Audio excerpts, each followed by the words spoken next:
Hi all, எல்லோரும் எப்படி இருக்கீங்க? நேற்று நிறைக்குட்டியோட 3rd பர்த்டே அப்படிங்கிறதுனால நேரமே கோவிலுக்கு போயிட்டு அப்படியே தோட்டம் போயிட்டோம். ஒரு வாரமாக அம்மா வீட்டில் இருந்ததுனால இந்த தோட்டத்துக்கு வரவே இல்லை. நேற்று தான் போயிருந்தோம். கோடை காற்று ஆரம்பித்ததுனால தோட்டத்துக்குள்ளே போனாவே காற்று பயங்கரமாக அடிக்குது. மரம் மட்டையெல்லாம் விழுந்துருமோன்னு சொல்லி எனக்கு கொஞ்சம் கருக்குன்னே இருந்தது. நமக்குன்னா தெரியும் எந்த மரத்தால் மட்டை தொங்குதுன்னு சொல்லி கவனித்து தான் போவோம். ஆனால் குழந்தைங்களுக்கு அப்படி தெரியாது இல்லையா? அதனால நிறைய நேற்று தோப்புக்குள்ள ஓடுறதுக்கே எனக்கு பயமாக இருந்துச்சு. அதனால சும்மா உழவோட்டி போட்டிருந்த காட்டுக்குள்ளே மாமரத்துக்கு பக்கத்தில் உட்கார வச்சு அவனை விளையாட வச்சுட்டு இருந்தேன். அவனும் கொஞ்ச நேரம் விளையாண்டுட்டு அம்மா போகலான்னு சொல்லிட்டான்.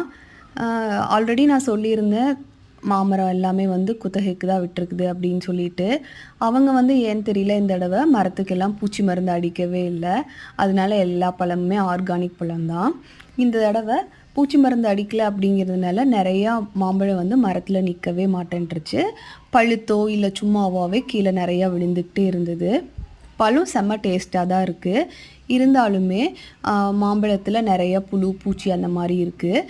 நம்ம கட் பண்ணிவிட்டு பார்த்து தான் சாப்பிட்ற மாதிரி இருந்துச்சு. ஆனால் ரொம்ப டேஸ்ட்டாக இருந்துச்சு. மரத்துலேயே நேற்று ஒரு மாம்பழம் நல்லா பழுத்து இருந்துச்சு. அதனால அதை போய் பறிச்சுட்டு வந்தேன். இந்த 4மே மரத்துலேருந்து பறிச்சுட்டு வந்தது தான். பாருங்கள், நான் இது கட் பண்ணி காமிக்கிறேன். அவ்வளோ டேஸ்ட்டாக இருந்துச்சுங்க சாப்பிட்றதுக்கு. நிறைக்குட்டி எப்பயுமே தோட்டம் போனால் அங்கேருந்து வேணும் வேணும்னு சொல்லுவான். லாஸ்ட் டைம் போகிறப்பெல்லாம் நல்லா பச்சையாக தான் இருந்தது.